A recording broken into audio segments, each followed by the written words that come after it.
Hello बच्चों, तो चलिए अपना प्रश्न पढ़ते हैं। जेनर डायोड का उपयोग होता है। चार विकल्प दिए गए। पहला है प्रवर्धन में, दूसरा है दिष्टकरण में, तीसरा है दोलित में दोलन उत्पन्न करने में, चौथा है वोल्टेज नियंत्रण में। तो चलिए इस प्रश्न की मुख्य अवधारणा देखते हैं अपन। मुख्य अवधारणा। तो देखिए जेनर डायोड क्या होता है। जेनर डायोड जेनर डायोड एक प्रकार का पीएन संधि का ही रूप होता है। ठीक है। इसको जो अपन बनाते हैं वो कुछ इस तरीके से बनाते हैं। पी ये एन, इसे अपन बोलते हैं एनोड। इस सिरे को एनोड बोलते हैं और इस सिरे को अपन क्या बोलते हैं, कैथोड।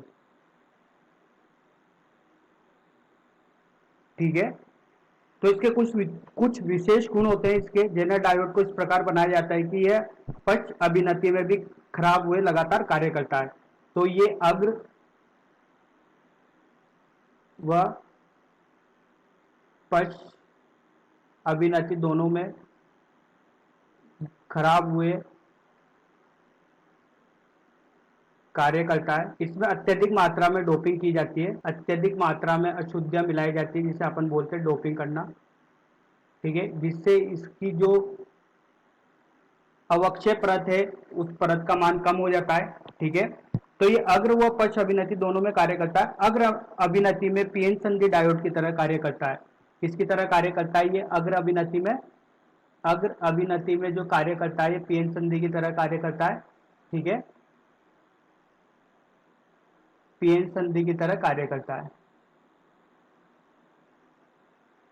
और पक्ष अभिनति की अगर अपन बात करें, पक्ष अभिनति, तो पक्ष अभिनति की अगर अपन बात करें, लेकिन जब जेनर डायोड को उत्क्रम अभिनति में परिपथ में जोड़ा जाता है, मतलब अगर इसको पक्ष अभिनति में अगर अपन इसको लगाते हैं तो भंजक वोल्टता उत्पन्न होती है, जिस पर यह बिना खराबी के निरंतर कार्य करता है। तो ये पक्ष अभिनति में भी कार्य करता है बिना खराब हुए।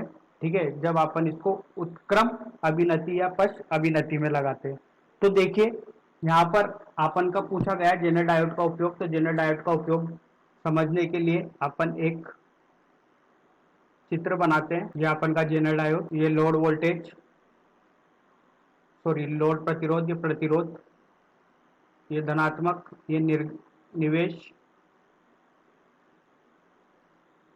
वोल्टेज, ये ऋणात्मक, ये ए सिरा, ये इसका बी सिरा, ये एन बिंदु, ये पी। ठीक है। यहाँ से अपन के धारा आ रही है तो ये धारा की दिशा हो गई, इसके लिए ये वाली दिशा हो गई। और यहाँ पर जो अपन ने विभवांतर आरोपित किया है उसे अपन बोलते हैं निर्गत वोल्ट। अब देखिए यहाँ पर क्या होता है,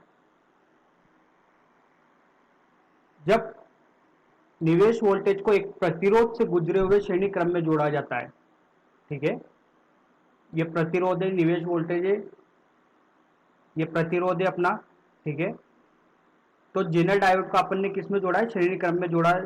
तो इस स्थिति में जेनर डायोड उत्क्रम अभिनति में होता है। ये अभी किस में है? उत्क्रम अभिनति में है। जब निवेश वोल्टेज के मान में वृद्धि हो जाती है तो परिपथ में प्रवाहित धारा के मान में वृद्धि हो जाती है और प्रवाहित वोल्टेज का मान जेनर डायोड की जेनर वोल्टता से अधिक हो जाता है, तब भंजक स्थिति होती है। इसे ही अपन क्या बोलते हैं? जेनर डायोड की वोल्टजा नियत रहती है। ठीक है। जब अपन के निवेश वोल्टजा के मान में कमी आ जाती है तब परिपथ में प्रवाहित धारा में कमी आ जाती है। ठीक है। तो देखिए यहां पर होता क्या है, जो निवेश वोल्टेज है ये अपन का प्रतिरोध के साथ जेनर डायोड किसमें लगा हुआ है? अपन का श्रेणी क्रम में लगा हुआ है। ठीक है। तो इस डायोड के सिरे पर जो अपन का वोल्टेज होगा वो कौन सा होगा? निवेश वोल्टेज होगा। ठीक है।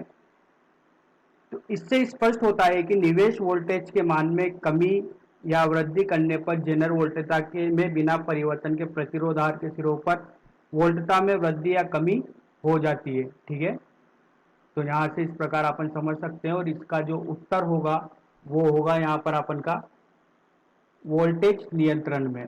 ठीक है, जेनर डायोड क्या करता है, जब किसी परिपथ में जोड़ते हैं तो ये अपन का प्रतिरोध के सिरों पर जो विभवांतर प्राप्त होता है उसके कमी या वृद्धि जो होती है इसमें, ठीक है, उसमें कोई परिवर्तन नहीं होने देता।